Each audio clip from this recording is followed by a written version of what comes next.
So we are here with Brandi Swindell. She just got off stage here at CPAC. Tell me about your stage experience first, and then we'll get into a little questions. Oh, it was a great experience. Always love being at CPAC. The energy is so high. Everybody's so vibrant and passionate, and it was wonderful that there was a pro-life panel at CPAC, and I was just honored to be invited to be a part of it.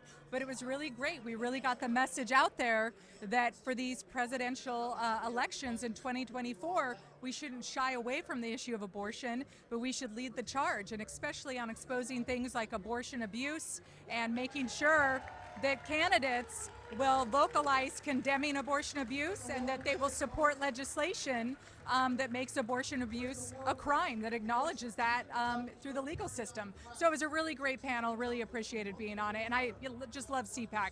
Well, thank you for being here. So you mentioned federal election, the presidential election coming up.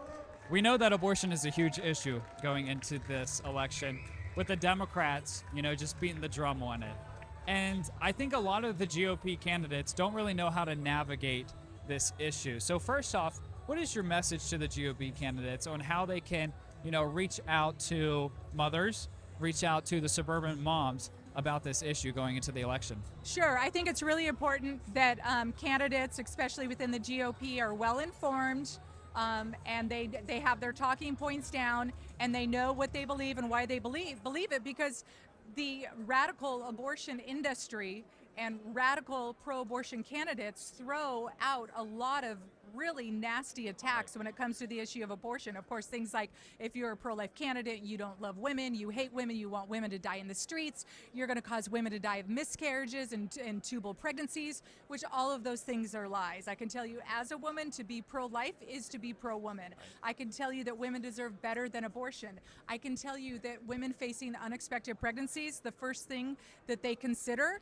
is not abortion. The first thing that they do is not jump in their car and go to Planned Parenthood. Typically, women are pressured and coerced and manipulated into getting abortions. Some women, in their own mind and in their own right, might decide to get an abortion, but it's not the first thought. We know statistically that if women come to a nonprofit, life-affirming professional medical clinic like Stanton Healthcare that I run, if they walk through our doors and they receive quality health care, tangible resources and support, and they are given hope, they choose life for their babies and carry that baby to term, okay? It's not a magic wand. It's called giving women access to quality care and services that support them and embrace them during an unexpected pregnancy. Planned Parenthood in the abortion industry tells women your life will be over, you can't achieve any of your goals, you can't go to college, you can't advance professionally.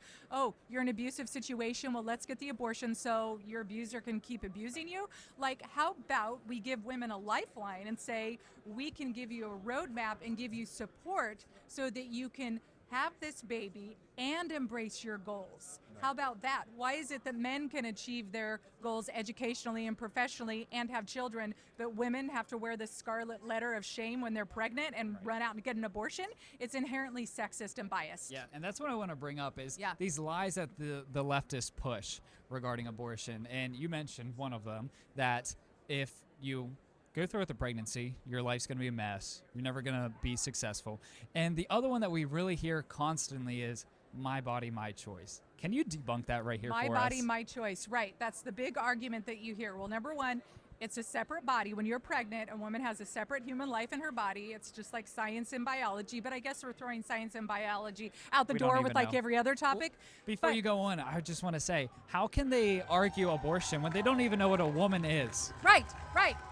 How can we even define, we don't know what a woman is, so then how can we argue what a pregnancy is or what's happening with a preborn child? It's a birthing human now or something exactly. like that. And I love that they're all about science when it comes to like intelligent design, creationism, or life on Mars, that they cannot figure out what is happening inside a woman's body when she's pregnant, that it just like cannot be a human life. Well, of course we know through ultrasound imaging, scientific advancements, it's did you know if you look at a Tylenol bottle or an Advil bottle, it says on there, if pregnant, seek a doctor's or a physician's advice before taking, because it may harm the unborn child.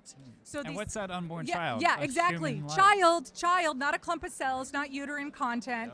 So we know that. Now, there is, of course, in the movement, some will not in the pro-choice movement, will say, yeah, it is a human life, but my body, my choice. Well, it's a separate body. It has a separate, oftentimes, blood type. If it's a little, if you're a woman, obviously, and it's a little boy, does that mean it's your body? You now have like testicles? Right. Like it's scientifically Today's doesn't. day and age, Yeah, maybe. exactly. I know, right? So that's the truth. But here's the thing. I am pro-woman. I'm one of those pro-life feminists from the original feminists, Susan B. Anthony, Elizabeth Cady Stanton, that fought for women's equality. They fought for votes for women, but they did not crush the backs of their children in order to achieve it. In fact, Elizabeth Cady Stanton, she had, I believe it was 7 kids. When her son William was born, she did something that was crazy during that Puritan culture. On the day her son was born, she raised a flag announcing the birth of her baby, which typically you had to pretend like 2 weeks later the stork brought the baby and there was no birth or labor and delivery. No, the day of, she said, I gave birth today, I delivered my son, and I am a proud mom. And did you know, while she's fighting for women's rights and equality, we have documented writings of Elizabeth Cady Stanton where she told Susan B. Anthony and other leaders of the suffrage movement, leave me alone. I have a newborn and a toddler.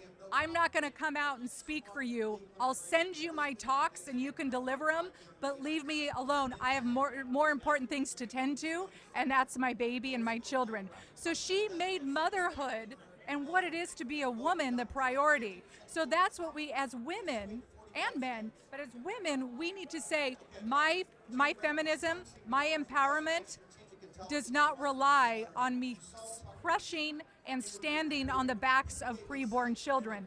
That's not real empowerment. That's fake. If you have to harm another person, if you have to push down, if you have to diminish, that's not true feminism at all. That's powerful. Okay. Yeah. So another lie that we hear, and you briefly mentioned it on stage, is no uterus, no opinion. You're not a woman. You can't have an opinion. So why is it so important that men do have an opinion on this and actually stand up for life? That's such a good question, and it's one of my favorites. And the first reason, number one, is you were a former fetus. Right. Right? Amen. So this is a human rights issue. Thankfully, your mom chose life. Thankfully, your mom probably never even considered abortion. Right. But if she had, you still had human rights as a person. You still had constitutional rights as an American. You should. We need to value and protect life in the womb because we were all former fetuses, right?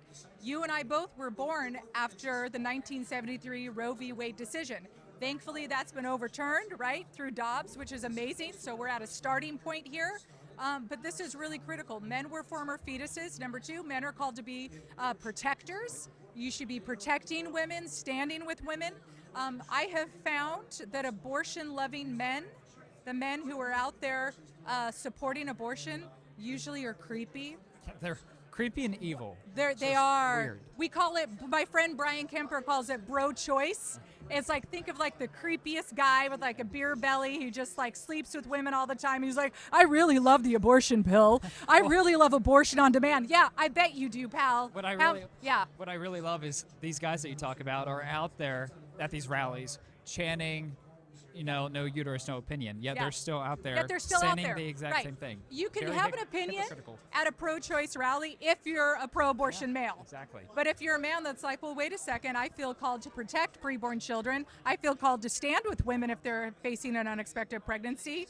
I feel called to support hope and standing with women. No, you then hate women. You shouldn't have an opinion. Yeah, and the other little dirty secret, the high majority of abortionists in our country are men. Amen. Well, the Supreme Court justice who ruled on Roe v. Wade were all men. Right. So the original justices were men. I think men can have an opinion. It's absolutely, men can have an opinion, should have an opinion, and I will tell you, I've been in the pro-life movement since my early 20s. I'm aging myself for a long time, and I am so thankful for pro-life men. I am so thankful for those men that will not be intimidated. They're unflinching. Do not listen to the radical pro-abortion women that will yell at you that you shouldn't have an opinion. We need pro-life men in the pro-life movement. We need men standing with women of all ages, all demographics, all backgrounds. This is a collective effort because ultimately this is a human rights issue. Right. Abortion is a human rights issue. The last thing I'll say on that is it takes two to tango. Oh yeah, there's that whole thing too. Right? Right, exactly. Okay, so tell me about Stanton Healthcare real quick. Yeah, so Stanton Healthcare is a movement of life-affirming women's medical clinics that I founded in 2006. I saw the need that we would have healthcare clinics that were not only competitive with Planned Parenthood, but even better than Planned Parenthood. And so, of course, we don't recommend, refer, or provide abortions, but we do everything else. We have volunteer nurses, doctors, sonographers, social workers, health and wellness coaches, massage therapists. We have an 18-month program to stand with women through the duration of their pregnancy and beyond. And what we have found is if you provide women quality health care, tangible resources and support, and most importantly, hope, they will choose life for their baby and carry that baby to term.